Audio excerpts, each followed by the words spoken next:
તો 31st માટે યુવા હૈયું છે એ થનગની રહ્યું છે। 31st ની પાર્ટીના આયોજન થઈ રહ્યા છે, પરંતુ કોઈ પણ અનિચ્છનીય બનાવ ન બને તે માટે પોલીસ છે એ કડક હાથે કાર્યવાહી કરી રહી છે। ઉજવણીના ઉત્સાહમાં કાયદો વ્યવસ્થા ન તૂટે તે માટે સુરતમાં પોલીસે કમર કસી છે।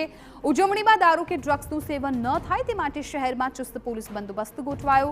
4000 પોલીસકર્મી ફરજ પર રહેશે। સતત વાહન ચેકિંગ અને મોનિટરિંગ થઈ રહ્યું છે।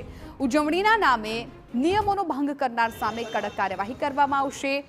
પાર્ટી આયોજનો પર પોલીસ સીસીટીવીની મદદથી નજર રાખશે।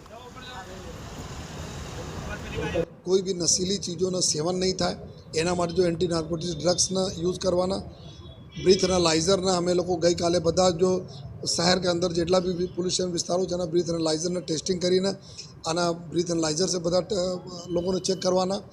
व्हीकल नाकाबंदी करीने व्हीकलों चेक करवाना। कोई ओवर स्पीडिंग नहीं करे व्हीकल एना चेकिंग करवाना जो है।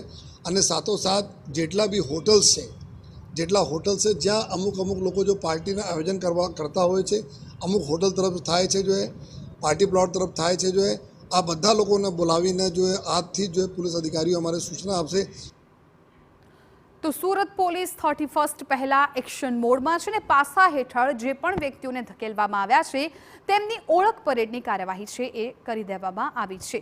પોલીસ એક્શન મોડમાં છે। 500 ઈસમોને પોલીસ કમિશનરે ભણાવ્યો છે કાયદાનો પાઠ।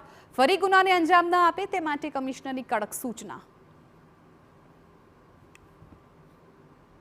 जो गुना करवा वाला जेटला लोग पासा में गયેલા છે जो है એના ભેગા કરીને આજે એક વાર્નિંગ આપવામાં આવી છે जो है।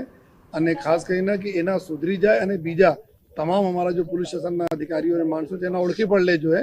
તો આ પ્રકારની એક પોલીસ હેડક્વાર્ટર ખાતે આજે બધાને સૂચના આપવામાં આવી જોઈએ અને ઉમ્મીદ રાખીએ છીએ કે આ લોકો ઉપર અમારે મેન્ટર પ્રથા બી હોય છે કે પોલીસવાળા બધા ઉપર વાચ પણ રાખે છે।